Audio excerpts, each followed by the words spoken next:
अस्सलाम वालेकुम दोस्तों, आज हम आपके लिए जो HVAC से रिलेटेड वीडियो लेके आए हैं। ये मेरी बैक साइड पे आप चिलर देख रहे हैं, इनको हम अब्जॉर्प्शन चिलर या वैम चिलर बोलते हैं। इनके अंदर अगर आप किसी भी किस्म की रिपेयरिंग करते हैं तो उसके लिए आप ये नाइट्रोजन इस चिलर को चार्ज करते हैं, फिर आप काम करते हैं। तो आज की वीडियो में सबसे पहले तो हम इसके अंदर जो प्रॉब्लम आई है, ये जो ऊपर एक वाल लगा हुआ है, ये आप देख रहे हैं, इसके ऊपर हम इसको रिपेयर करेंगे, इसको चेंज करेंगे। ये वाल हमारा स्टक हो चुका है, ये वाल हमारा काम नहीं कर रहा, प्रॉपर ऑपरेट नहीं हो रहा, इसको चेंज करेंगे। उसके लिए हमें क्या करेंगे, ये नाइट्रोजन हम इसके अंदर चार्ज करेंगे। आपको स्टेप बाय स्टेप वो तमाम चीजें कि किस तरीके से आप इसके अंदर नाइट्रोजन को चार्ज कर सकते हैं और नाइट्रोजन हम क्यों चार्ज करते हैं, ये भी आपको स्टेप बाय स्टेप बताएंगे कि नाइट्रोजन चार्ज करने के क्या फायदे होते हैं। स्टार्ट करते हैं ये इंटरेस्टिंग वीडियो देखने से पहले एक छोटी सी रिक्वेस्ट है कि अगर आप हमारे इस चैनल के ऊपर नए हैं तो हमारे चैनल को सब्सक्राइब कर लें और बेल आइकन के बटन को लाजमी प्रेस करें। तो दोस्तों, वीडियो शुरू करने से मैं बता दूं कि ये वीडियो बहुत इंपॉर्टेंट होने वाली है। इसके अंदर वो तमाम छोटे से छोटे स्टेप भी बताऊंगा जो कि आपको, क्योंकि ये एक सेंसिटिव इशू है, अगर आप इसमें मिस्टेक करेंगे तो आपका चिलर प्रॉब्लम करता रहेगा, इसलिए आपने वीडियो स्किप नहीं करनी। सबसे पहले आपने इनके वैक्यूम के पॉइंट्स देखने हैं और आपने नाइट्रोजन चार्ज करनी है तो उसके पॉइंट्स ढूंढने होते हैं। सेकंड नंबर पे आपने जो स्टेप बाय स्टेप वो तमाम चीज़ें, आपने चिलर का वैक्यूम पहले नोट कर लेना है, कितना वैक्यूम है उसके ऊपर और कितनी रीडिंग्स हैं। ये आप देख रहे हैं, ये आपके सामने गेज है, ये तकरीबन इसका ज़ीरो वैक्यूम है और साथ में इसके डिस्प्ले के ऊपर भी आपने इसकी रीडिंग देख लेनी है। उसके बाद हमने किसी भी अब्जॉर्प्शन चिलर्स के ऊपर वर्किंग करनी होती है तो इसके अंदर हमने नाइट्रोजन चार्ज करनी होती है। नाइट्रोजन हम क्यों चार्ज करते हैं, ताकि हमारी बाहर के अंदर एयर इसके अंदर ना जाए, यानी कि इन चिलर्स के अंदर हमारा वैक्यूम होता है तो उस वैक्यूम को ब्रेक करने के लिए हम नाइट्रोजन चार्ज करते हैं। उसके लिए आपके सामने पॉइंट है, इसके ऊपर हम अडाप्टर वगैरह लगा के हम एक फ़िटिंग बनाएंगे, ठीक है, कि हम इसके अंदर नाइट्रोजन चार्ज कर सकें। अगर आप इसको वैक्यूम ब्रेक कर देंगे तो क्या होगा कि आपकी एयर जो बाहर से वो एयर सक्शन कर लेगा। तो इस मकसद के लिए हमने बाहर की एयर चिलर के अंदर नहीं जाने देना होती, ताकि हमारा जो चिलर है, अगर वो बाहर की एयर चली जाएगी जिसके अंदर ऑक्सीजन होती है, दूसरी गैसेस होती हैं, तो वो हमारे चिलर के अंदर क्रोजन वगैरह बन जाती है, जंग वगैरह बन जाता है, तो वो हमारे चिलर को डैमेज कर देता है और वो लीकेज मज़ीद आपके चिलर्स के अंदर बढ़ा देता है। तो अब हम इसके लिए आप देख रहे हैं, हमने जो वैक्यूम के पर्जिंग वाल थे, ऑटो पर्जिंग वाल थे, सोलिनोइड वाल्व हैं, उनको उतार के हमने उस साइड से हमने इसको डेड कर लिया है, ठीक है, क्योंकि हमने इस चिलर के अंदर की साइड पे हमने नाइट्रोजन चार्ज करनी है, ना कि बाहर की साइड पे।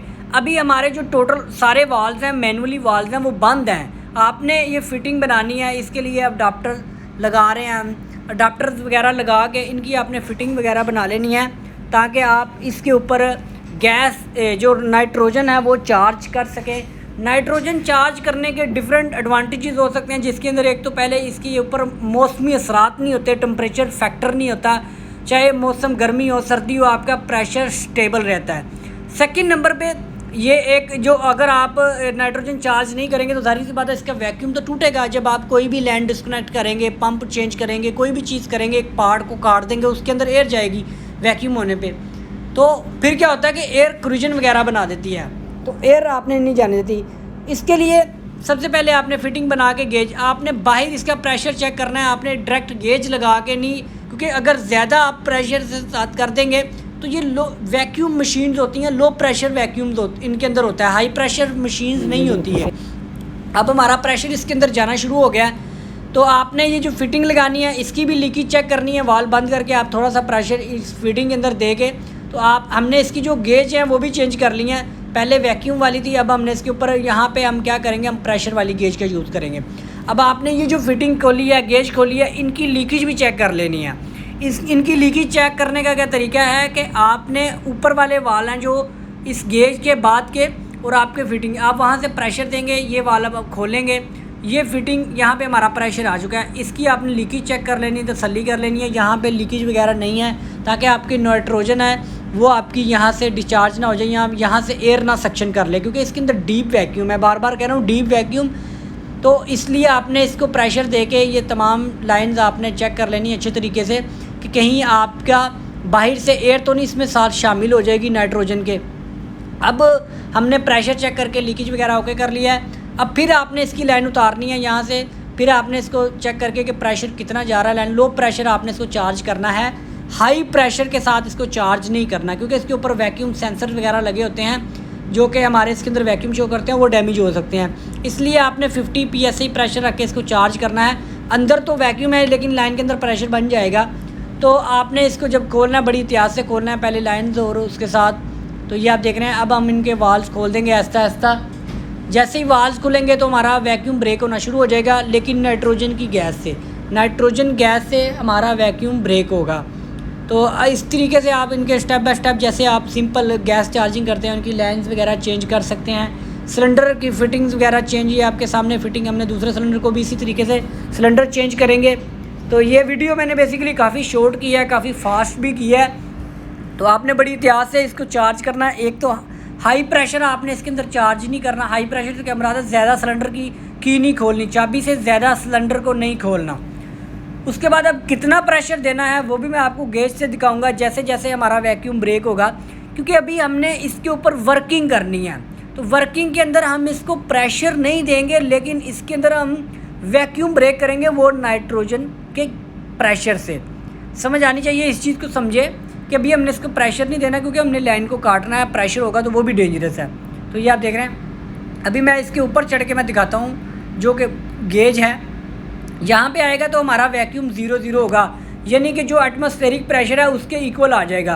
अभी ये वैक्यूम है, ये नेडल्स है, जो सुई है ये हमारी 0 पे आएगी।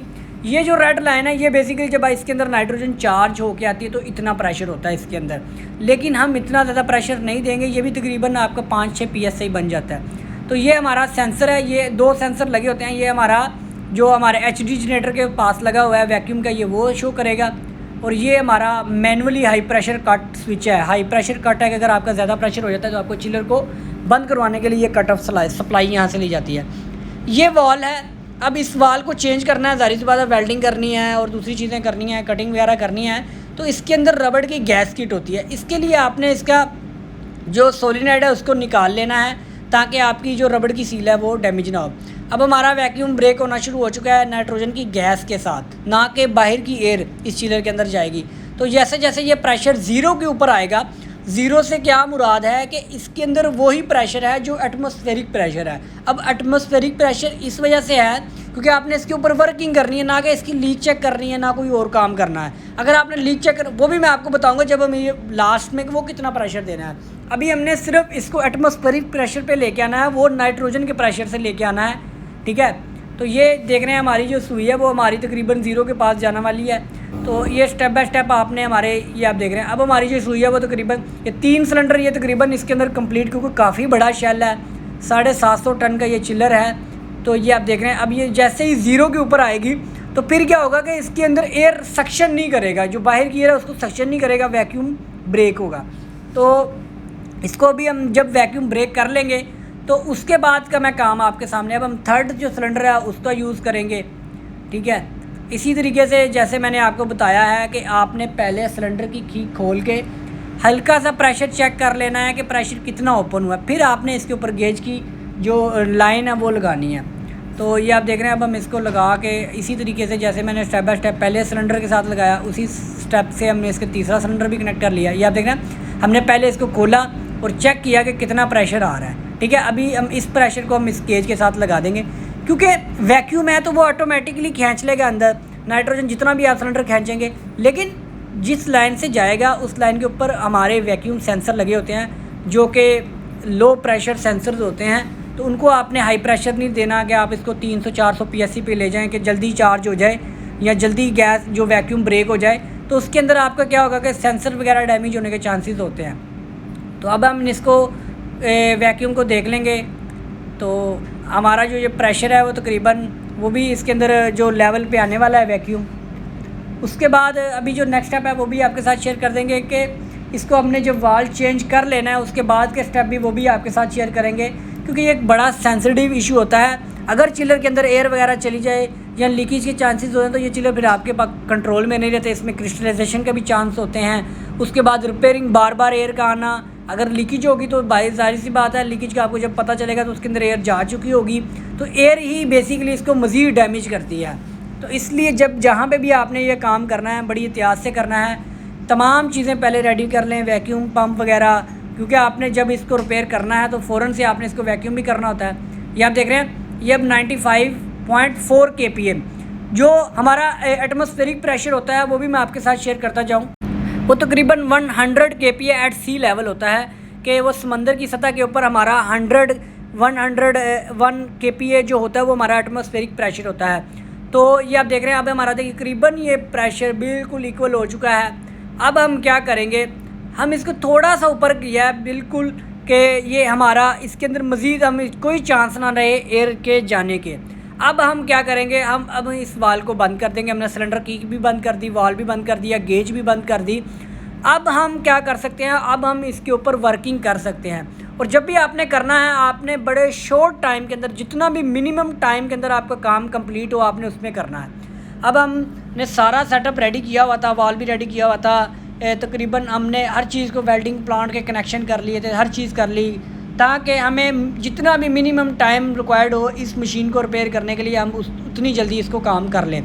अब हम सारी चीज़ें रिमूव कर देंगे, क्योंकि हमारा जो इसके अंदर का वैक्यूम है वो फुली वैक्यूम ब्रेक हो चुका है, यानी कि वो एटमॉस्फेरिक के लेवल, एट सी लेवल 101 kPa पे आ चुका है। ठीक है, अब हम क्या करेंगे, अब हम नेक्स्ट स्टेप है वो मैंने आपको जो बताया था कि उसके अंदर से हमने वॉल के अंदर से सील वगैरह निकालनी होती है। अब हम इनके वाल्स वगैरह को क्लोज़ कर देंगे, और जो वॉल हमने चेंज करना है जो कि वैक्यूम शेल का वॉल है, उसके अंदर हमने इसको निकाल लेंगे, क्योंकि इसके मैंने बताया था कि हमने इसको वेल्डिंग करना है तो हीटअप होगा, इसके अंदर रबड़ की सील्स वगैरह होती हैं।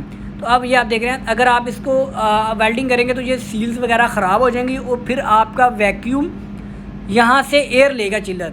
तो ये छोटी छोटी चीज़ें हैं, इन चिलर्स के ऊपर आपको बड़ी एहतियात करना पड़ती है, इन चीज़ों को नोट करना होता है। अब हम क्या करेंगे, अब हमने इसको निकाल के, अब हमारा जो काम है, अब हम इसको काट सकते हैं जो पुराना वाल है मशीन की लाइन को, क्योंकि ये डायरेक्ट हमारे शेल से लाइन आ रही है। इससे आगे ये हमें सारी वर्किंग क्यों करना पड़ रही है, शेल से ये पहला वाल है। अगर इससे पहले हमें कोई वाल होता तो हम उसको बंद करके हम इसको नाइट्रोजन भी चार्ज ना करना पड़ती, हम क्या करते वो वाल बंद करके हम इसका वाल चेंज कर लेते। अब मसला ये आ रहा है कि ये लाइन, उस लाइन शेल से जो लाइन आ रही है उसका ये पहला वाल है, इसलिए हमें इस वाल को रिमूव करने के लिए हमें चिलर के अंदर नाइट्रोजन को चार्ज करना पड़ा है। अभी आप महसूस करेंगे, अगर ये जो काम कर रहा है बंदा, इसने महसूस किया है कि अंदर से हमारी हल्की हल्की एयर बाहर की साइड पे आ रही है, ना कि अंदर की साइड पे जा रही है। मैंने आपको बताया था कि हम इसमें थोड़ा सा प्रेशर ज़्यादा चार्ज करेंगे ताकि अंदर से एयर आए, ना कि बाहर से सक्शन होकर वैक्यूम की तरफ एयर जाए। अब हमने इसको वेल्डिंग करना है, इसके लिए हमारे जो डायाफ्राम के वॉल है वो भी रबड़ के होते हैं, उनको भी हीट ना पहुँचे, उनके ऊपर भी हम एक वेट कपड़ा, जो गीला कपड़ा होता है क्लॉथ, उसको हम लपेट देंगे ताकि हमारे जितने भी वॉल्स हैं वो मज़ीद वॉल्स हीटअप ना हो, और उनके अंदर भी जो रबड़ के जो डायाफ्राम वगैरह वो डैमेज ना हो। अब हम इसको वेल्डिंग कर लेंगे, इसको स्ट्रेट रख के इसकी अलाइनमेंट वगैरह करके जहाँ पे हमने इसको करना है, ये आप देख रहे हैं। तो हमें ये वाल हमने बेसिकली लिया है किसी कंपनी से, तो इस वाल को हम चेंज कर रहे हैं अब। तो दोस्तों, इस तरह की मज़ीद वीडियोस अगर आप देखना चाहते हैं HVAC से रिलेटेड, हमारे इस चैनल को भी सब्सक्राइब कर लें। ये अब हमारा वेल्डिंग हो चुका है। अब आता है इसको, क्योंकि हमने इसको वेल्डिंग किया है, तो जब ये वॉल ठंडा हो जाएगा, जो हमने वेल्डिंग किया है, वेल्डिंग बिल्कुल ठंडी हो जाएगी, तो फिर आपने इसको इस प्लंजर लगाना है। चेक कर लेना अच्छी तरह, तसल्ली हो जाए कि आपका जो वेल्डिंग वगैरह जो आपने वॉल वेल्डिंग किया वो कूल हो चुका है, ठंडा हो चुका है। तो फिर आप इसके ऊपर हम हल्की सी ग्रीस वगैरह लगा लेंगे ताकि इसके जो मैकेनिज़्म है वो आप स्मूथली काम करता रहे। अब हम इसको इसके अंदर इंस्टॉल कर देंगे, इसको टाइट कर देंगे। तो ये आप देख रहे हैं, अब हम इसको लगा के, क्योंकि हमारा वॉल ठंडा हो चुका है। अच्छा, अब क्योंकि सारी सी बात है, पहले हमने क्या किया, हमने सिर्फ वैक्यूम को ब्रेक किया। अब बारी आती है प्रेशर देने की। अब हम इस चिलर को प्रेशर देंगे ताकि हमने जो ये वेल्डिंग वगैरह की है ये भी चेक हो जाए, उसके अलावा जो हमारे वॉल्स वगैरह हम बार बार ऑपरेट कर रहे थे उनकी भी तसल्ली हो जाए कि जो हमने वेल्डिंग की है, या जो वाल हैं, जो डायाफ्राम वाल जो मैंने आपको बताया था कि हमने जिनको कवर किया हुआ है, और ये जो इसके मूवेबल पार्ट है, यहाँ से लीकेज वगैरह तो नहीं है। तो इसके लिए हम क्या करेंगे, इसको नाइट्रोजन का ही प्रेशर चार्ज करेंगे, ना कि हम इसको कोई एयर का प्रेशर या कंप्रेसर एयर से। तो अब हम फिर वही काम करेंगे कि हमने पहले इसकी की खोलनी है। खोलने से पहले आपने इसकी प्रोब के आगे, इसके आगे, क्योंकि अक्सर जगह पे होता है कि वो हल्की सी इसको की को खोलते हैं तो सिलेंडर का ज़्यादा प्रेशर खुल जाता है, जो कि आपके सेंसर्स के लिए डेंजरस होती है। हमने वेल्डिंग के दौरान इसकी पावर सप्लाई बंद की थी, उसको भी ऑन कर लेंगे। उसको ऑन करने के बाद इसके डिस्प्ले के ऊपर प्रेशर की जो रीडिंग है वो भी आपको दिखा देंगे, ठीक है। अब हमने ये आप देख रहे हैं 98 ये आप देख रहे हैं। अब हमने इसको प्रेशर चार्ज किया है। हमने इसको कितना प्रेशर चार्ज किया है, तरीका वही है, वो मैं बता रहा हूँ। हमने इसको 3 PSI प्रेशर चार्ज किया है, ठीक है। यानी कि ये आप देख रहे हैं 0.2 मेगापास्कल, ठीक है। 0.2 मेगापास्कल जो होता है वो PSI में तकरीबन 3 PSI 3.5 PSI बन जाता है। तो इससे ज़्यादा प्रेशर आप इसको ना दें, कोशिश करें कि 4-5 PSI मैक्सिमम प्रेशर इसको दिया जाता है, क्योंकि ये लो वैक्यूम मशीन्स होती हैं, ठीक है। इनको आपने हाई प्रेशर नहीं देना, और शेल बड़ा होता है तो बॉडी बड़ी होती है, तो इसके अंदर आपने जस्ट 3-4 PSI अच्छा खासा प्रेशर बन जाता है। फिर आपने लीकेज की तसल्ली कर लेनी है, वेल्डिंग के ऊपर तसल्ली कर लेनी है, वॉल्स के जो इसका मूवेबल पार्ट है उसकी तसल्ली कर लेनी है, डायाफ्राम वाल की तसल्ली कर लेनी है, ठीक है। अगर आपका चिलर पहले वैक्यूम स्टैंड करता था तो फिर तो आपको दूसरी चीज़ें चेक करने का कोई फ़ायदा नहीं है, यानी कि आप उनको ना भी चेक करें तो कोई हर्ज नहीं है। लेकिन अगर आपको कहीं पे डाउट है कि चिलर में मुसलसल एयर आती है तो फिर आप प्रेशर जब दें तो आप इसकी सारी चीज़ों को चेक कर लें, क्योंकि चिलर पूरी बॉडी के अंदर प्रेशर होता है 3 PSI 4 PSI। तो अब हम इसके प्रेशर को रिलीज़ कर देंगे, क्योंकि हमारी लीकेज बिल्कुल ओके है, हमारे वाल बिल्कुल ओके हैं।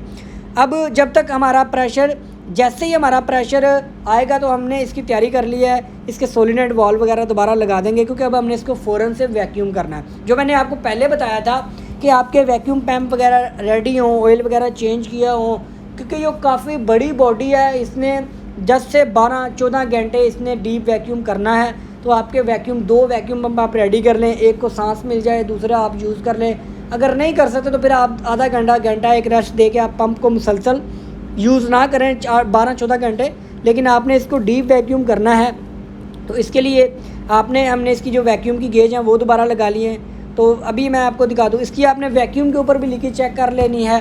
वो किस तरीके से चेक करनी है वो भी मैं आपको बता दूं कि आपने ऊपर वाले वाल्व्स बंद करके, ठीक है, फिर आपने पंप को चला के जैसे ही आप इनको खोलेंगे तो आपकी गेज आगे की तरफ मूव होगी, ठीक है। ये आप देखेंगे ये जो नीडल है ये आपकी वैक्यूम की तरफ, इसका क्या होता है कि जैसे ही आपकी अगर 0-0 पे आ गई और आपके ऊपर वाले भी वाल्व बंद हैं, क्योंकि हमने इसके वाल्व को नहीं खोला, तो आपकी ये जो फिटिंग आपने आगे लगाई है सोलेनोइड वाल्व वगैरह की वो आपकी हो गया है। तो ये आप देख रहे हैं। अब हम इसके जो ऊपर वाले वाल हैं, सबसे पहले आपने पर्ज टैंक से इसको अच्छे तरीके से वैक्यूम करना होता है, ठीक है। जब आपके पर्ज टैंक से एयर वगैरह आना कम हो जाए, आपका तकरीबन 4 kPa 5 kPa से प्रेशर डाउन आ जाए, तो फिर आप इसको शेल से भी कर सकते हैं। तो ये आप देख रहे हैं। अभी इसको जब भी आपने वैक्यूम करना है, जो इनके वाल्व हैं वो बिल्कुल हल्का हल्का खोलना है उनको, ताकि आपका सॉल्यूशन बाहर ना आए। तो ये आप देख रहे हैं अब हमारे वैक्यूम डाउन होना शुरू हो गया है, ये आपके सामने। तो इसको हम जब से इसको वैक्यूम करेंगे तो ये हमारा वैक्यूम होना शुरू हो गया है। इसको हम 12 से 14 घंटे के बाद चेक करेंगे, वो भी आपको दिखाऊंगा, इसका रिज़ल्ट भी दिखाऊंगा।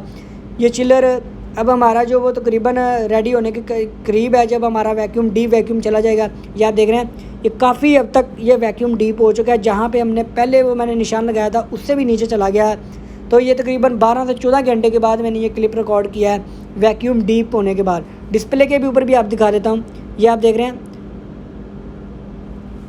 ये जो इसके ऊपर वैक्यूम आ गया तकरीबन 8.2 पे आ चुका है। इसको मैं दोबारा दिखा देता हूँ आपको डिस्प्ले के ऊपर कि इसका कितना डीप वैक्यूम आ चुका है। तो ये आप देख रहे हैं 2.8 भी आ चुका है। इट्स मीन के ये अब हमने इसके चिलर को ऑन कर लिया है। इसको चलाएंगे, इसको अभी लो फ्लेम पे चलाएंगे, डीप वैक्यूम है। तो आई होप आपको बड़े अच्छे तरीके से वीडियो की अच्छे तरीके से समझ आ गई होगी।